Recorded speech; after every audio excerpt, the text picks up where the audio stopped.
All right, hey everybody. So today we're going to look at how to create a sailboat wind mechanic. So this right here is the result. We got this random wind direction dynamically changing. As the boat it is not affected. You can row and steer like in the previous video. But what's new is you can raise the sail just mechanically. There's no visual. And it starts to steer toward and move toward the wind direction. And I'll probably just speed this up. So as it changes, the boat will just follow. Alright, so first thing, if you recall, this boat mesh was rotated. So I've just gone ahead and exported it. So if you go to the mesh, right click on it, asset actions, export, just export it anywhere, and then right click again, re-import with new file, and you'll have to open up the mesh and just whatever rotation will make it face its x-axis and re-import.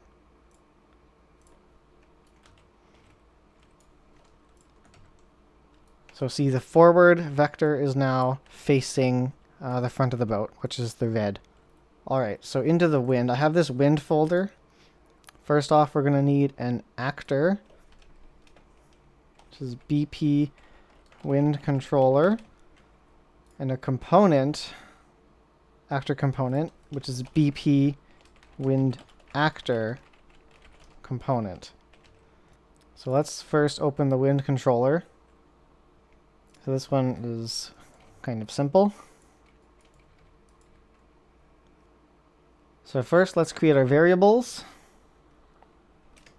Wind vector and deviance. Wind vector is a vector. Expose on spawn. Deviance is a float. Also expose that one. So in the tick event,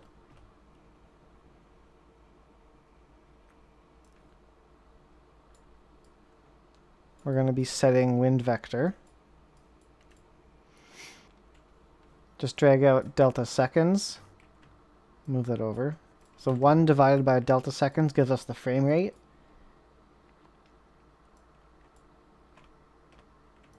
And then we divide the frame rate by 60. So 60 FPS is the baseline multiplier. And then multiply that by a random float in range. And that is our deviance, as well as the negative deviance multiplied by -1.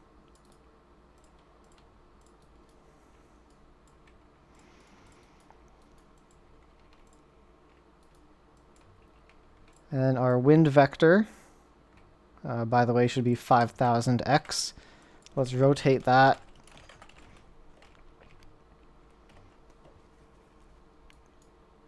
Can plug that into the set node.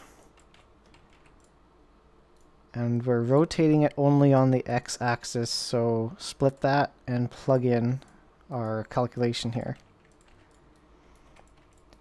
And then I'm just going to copy this over here, just for speed. If you want to look at that, you can. It just draws an arrow, so we can see what's happening.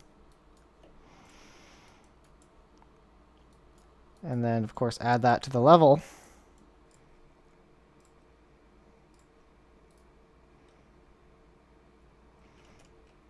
I forgot to set the deviance. So back to the controller, deviance should be 1. Let's try that again.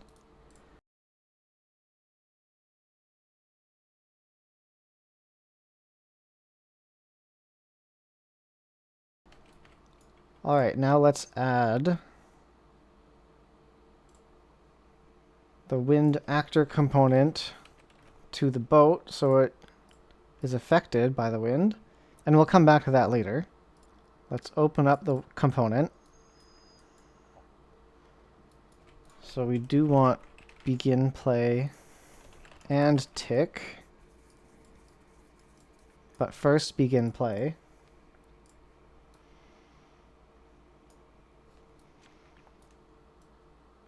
So first we're getting actor of class, singular.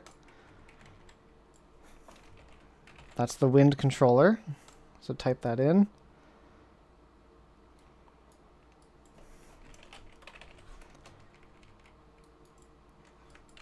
Check that it's valid. If it's not,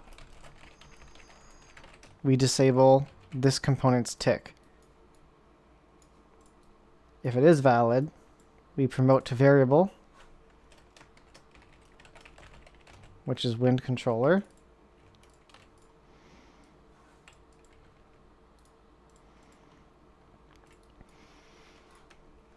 Then we have to get owner, get root component, and we have to cast to primitive component.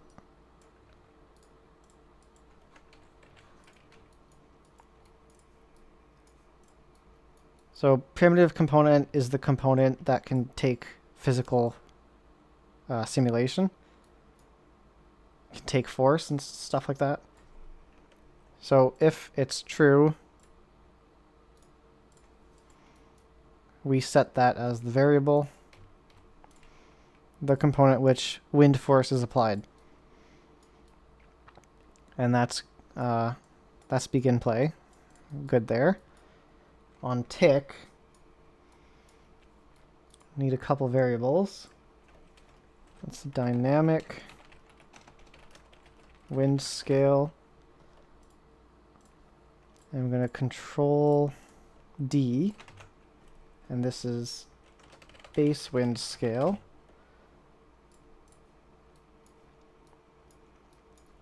So if dynamic wind scale drag out is greater than 0, branch, then we continue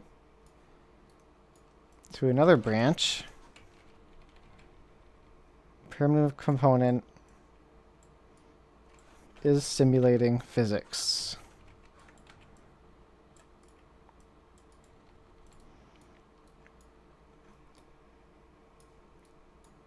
If primitive component is simulating physics, we add force.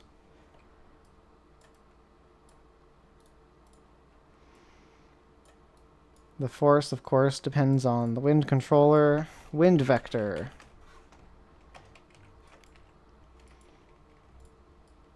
Multiplied by our multipliers here. Dynamic wind scale and base wind scale.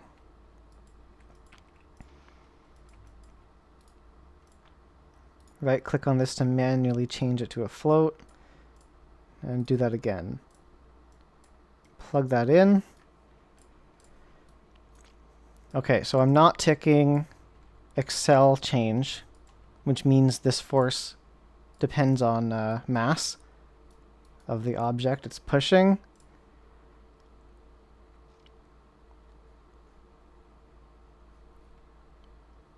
So remember, we added the wind component. Let's just set these base values to 1. And in the boat, let's see if it's moving.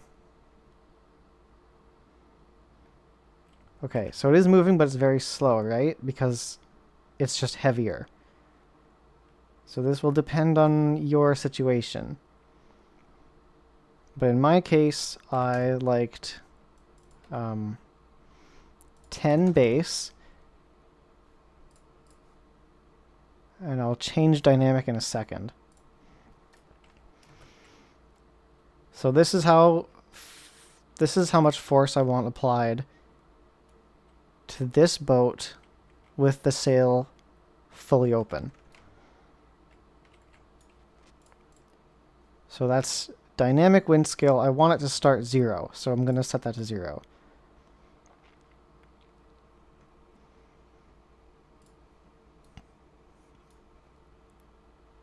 the next thing I want to do is rotate this boat toward the direction of the wind.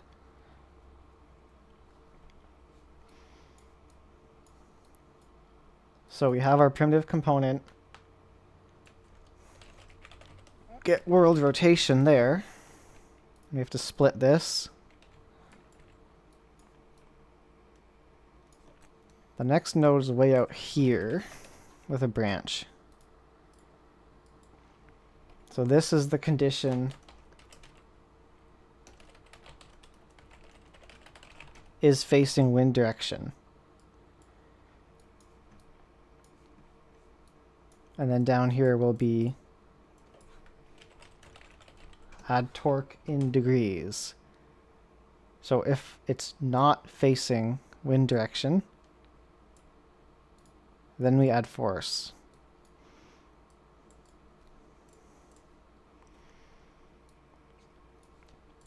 And this will be acceleration change.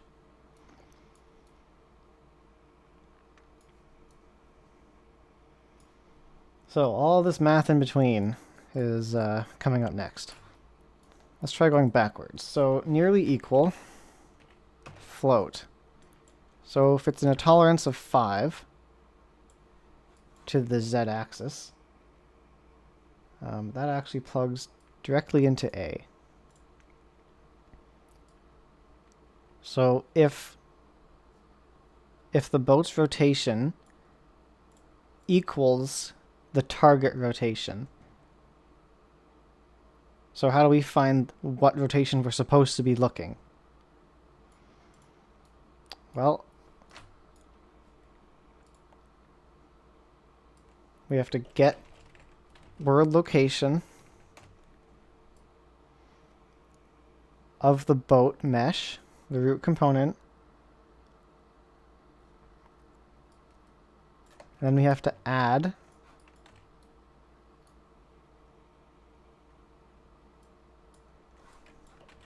keep it neat, add wind vector,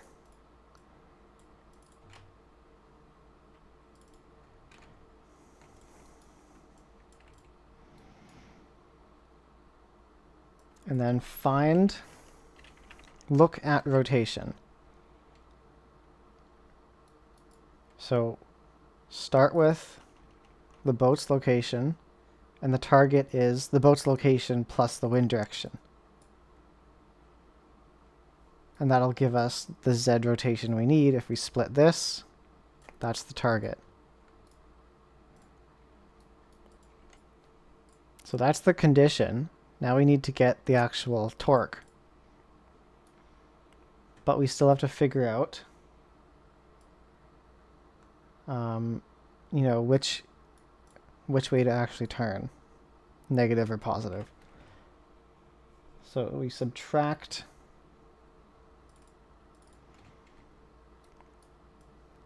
the Z value of get world rotation with the look at rotation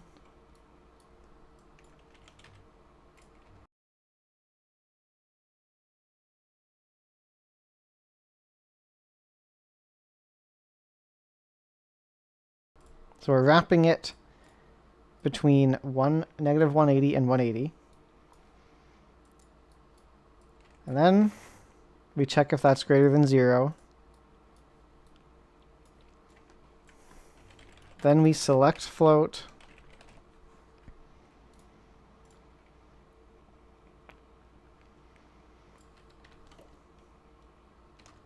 So A minus 20, B is 20.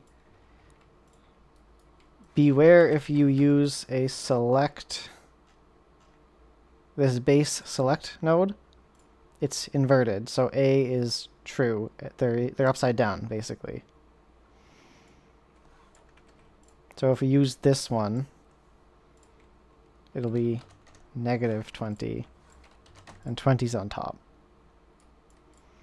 The true false is inverted. Just stick with select float. We can break the add torque.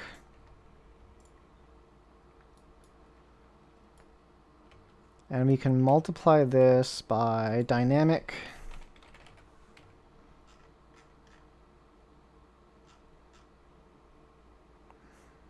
Why is it not there? Whatever. Dynamic wind scale. There.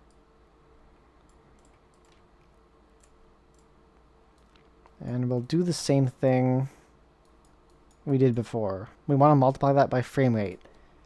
So get world delta seconds divided by, or 1 divided by. Again, we want to make the baseline 60 FPS. And that should do it. Now we can plug that into Z. And there we go.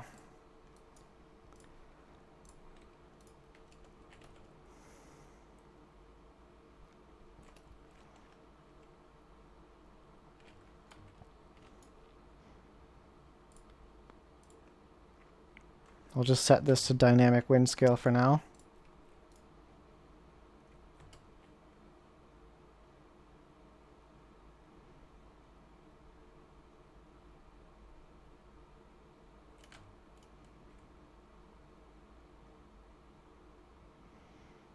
Looks like it's slowly inching. Let's turn it, see if it goes this way. Okay, it looks like it's working. Maybe we want to actually increase that from 20 to, let's say, 40. I mean, you can play with the values. The main thing is that when you're looking this way, it turns right. When you're looking this way, come on, stop changing. Then it turns left. And really quick, the last thing, wherever your input is, let's add an action. I'll just copy move boat, and I'll call it sailboat. Do we have anything on here? Scalar. Okay, so if you don't have that modifier, add one. Scalar 0.1 on the x-axis. And then back out of that folder. You should have IMC boat from the other video. And add a binding to sailboat. So up and down. Space and control, let's say. Space is up in intervals of 0.1. Left control will be down, so I want to add a modifier to this and negate that. Now let's go into the character, wherever you have your character. Add an IA sailboat. Of course, we have to check if boat is valid. Right-click, convert to validated get.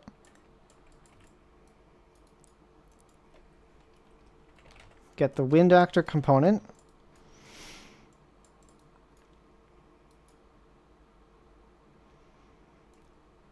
And there's one thing I'm missing here. Hold on to this. Let's go back to wind actor component. Add a function. Add wind scale. So dynamic wind scale plus, we're just adding what we input. And you can kind of clamp it to whatever. I just want to clamp it between 0 and 1. And then we set dynamic wind scale.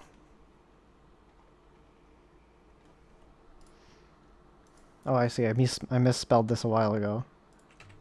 That's why it's not showing up. There we go.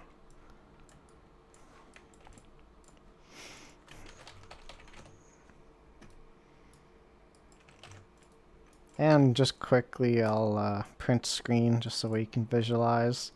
You could hook this up to, you know, like a sail mesh to play an animation. Okay, now go back to the character. And now we can do add wind scale. And because of the way we set it up, the inputs, we can directly plug that in and it'll do 0.1 at a time.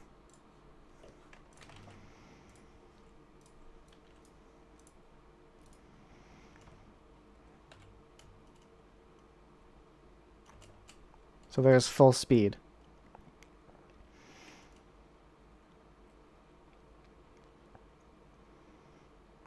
So we're now able to go fastest with the wind.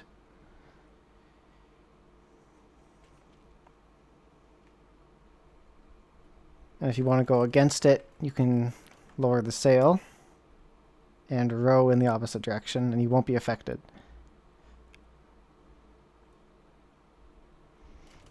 If I raise it, I'll start to slow down, and it'll start to want to turn me away. Alright, well, you know, that took a bit longer than I thought it would. But that's now pretty much it. So yeah, I mean, that's a good start. We'll leave it there. Of course, thank you for watching. Be sure to check out my marketplace assets in the links below, and I'll see you in the next one.